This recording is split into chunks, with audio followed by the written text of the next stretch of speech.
Hello again, my friends, and today I will be telling you a story called The Ogre, which is actually an old Italian fairy tale, which is interesting because ogres are typically German or from farther north. Now, shall we?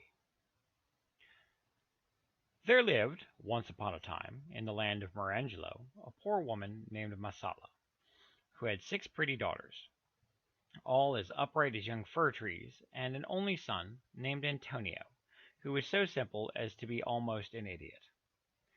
Hardly a day passed without his mother saying to him, "What are you doing, you useless boy? If you weren't too stupid to look after yourself, I would order you to leave the house and never let me see your face again."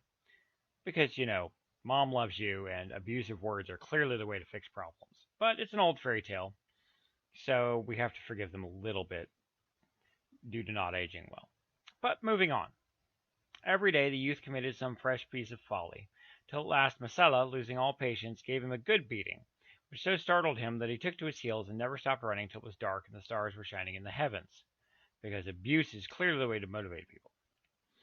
He wandered on for some time, not knowing where to go, and at last he came to a cave, at the mouth of which sat an ogre, uglier than anything you can think of, 'cause judgment. He had a huge head and a wrinkled brow, eyebrows that met, squinting eyes, a flat, broad nose, a great gash of a mouth from which 2 huge tusks stuck out. His skin was hairy, his arms were enormous, his legs were like sword blades. That was weird because they're thin, and his feet as flat as a duck's. In short, he was the most hideous and laughable object in the world, because laughing at ugly people makes us feel better about ourselves. No, it doesn't. But Antonio, who with all his faults was no coward, and moreover was a very civilly spoken lad, took off his hat and said, "Good day, sir. I do hope you are pretty well. Could you kindly tell me how far it is from here to the place where I wish to go?" When the ogre heard this extraordinary question, he burst out laughing, as he liked the youth's polite manners, and he said to him, "Will you work for me?" "Well, what wages are you going to give me?" said Antonio. "Well, if you serve me faithfully," returned the ogre, "I'll be bound to get you enough wages to satisfy you," which is an interesting little bit of negotiation. So the bargain was struck, and Antonio agreed to become the ogre's manservant. He was very well treated, and in every way. He had little or no work to do, with the result that in a few days he became as fat as a quail, and round as a barrel, and as red as a lobster, and as impudent as a bantam cock. Whatever a bantam cock is, it's some kind of chicken. I don't know. But after 2 years, he got weary of doing this, and longed desperately to visit his home again, because, Mom. The ogre, who could see into his heart, knew how unhappy he was, and said to him one day, "My dear Antonio, I know how much you long to see your mother and sisters again. Because I love you as the apple of my eye, I'm going to allow you to go home for a visit. Therefore, take this donkey, so that you may not have to go on foot, but see that you never say the word Bricklebrit in front of him, for if you do, you shall regret saying it, like it'll come up in a conversation." Antonio took the beast without as much saying thank you, and jumped on his back and rode away in great haste. He hadn't gone 200 yards when he dismounted and called out, "Bricklebrit," because he's a moron. No sooner had he pronounced the word than the donkey opened its mouth and poured forth rubies and emeralds and pearls and diamonds and everything else as big as walnuts. He gazed in amazement at the sight of such wealth, and joyfully filled a huge sack with the precious stones. He mounted the donkey and again rode on till he came to an inn. Here he got down and went straight to the landlord and said to him, "My good man, I must ask you to stable this donkey for me. Be sure you give the poor beast plenty of oats and hay, but beware of saying the word Bricklebrit in front of him, for if you do, I promise you'll regret it.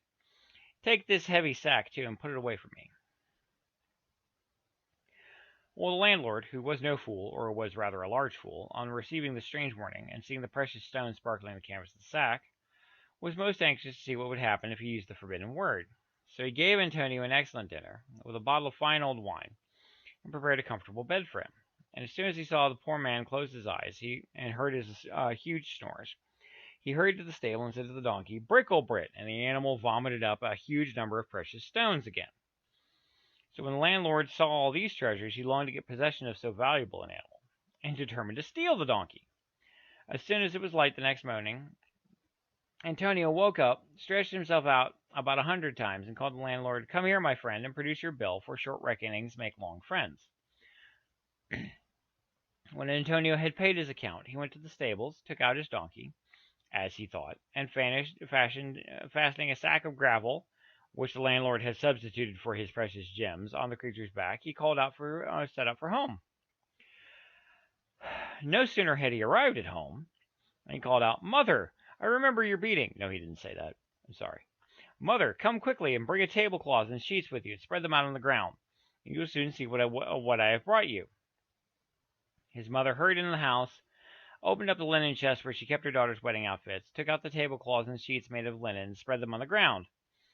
Antonio put the donkey in front of them and said the magic word, "Bricklebit." But this time nothing happened. The donkey took no more notice of the magic word than he would have done if a lyre had been twanged in his ear. 2, 3, 4 times he did pronounce that word, but all in vain, and he might as well have spoken to the wind. Disgusted and furious with the poor creature, he seized a stick and began to beat it so hard that he nearly broke every bone in its body, because once again, abuse is apparently a solution to all of our problems. No, it isn't. The miserable donkey was so distracted at such treatment, far from pouring out precious stones, it only tore and dirtied all the fine linen. When poor Marcella saw her tablecloths and sheets being destroyed, and that instead of becoming rich she had only been made a fool of, she seized another stick and belabored Antonio also unmercifully with it, that he fled before her and never stopped till he reached the ogre's cave. Pardon me. When his master saw the lad returning in such a sorry plight, he understood at once what had happened to him, and making no bones about the matter, he told the what a fool he had been to allow himself to be so imposed upon by the landlord to let a worthless animal be pawned off instead of a magic donkey. Antonio listened humbly to the ogre's words, and vowed solemnly that he would never act so foolishly again. So a year passed, and once more Antonio was overcome by a fit of homesickness, and felt a great urge to see his own people again, because beatings or something. I don't know. Maybe the kid's a masochist. No shame. Now the ogre, although he was so hideous to look upon, had a very kind heart, and when he saw how restless and unhappy Antonio was, he once again gave him leave to go on a visit. At parting, he gave him a beautiful tablecloth, and he said, "Give this to your mother, but see that you don't lose it as you lost the donkey. And till you are safely in your own house, beware of saying tablecloth open and tablecloth shut. If you do, the misfortune be on your own head, for I've warned you." Let's see if you listen this time. Antonio set out on his journey, but hardly had he got out of sight of the cave than his own impatience overcame him. He laid the tablecloth on the ground and said, "Tablecloth open." In an instant the tablecloth unfolded itself and disgorged a whole mass of precious stones and treasures. When Antonio perceived this, he said, "Tablecloth shut," and then continued his journey. He came in the same inn, which was still there for some reason.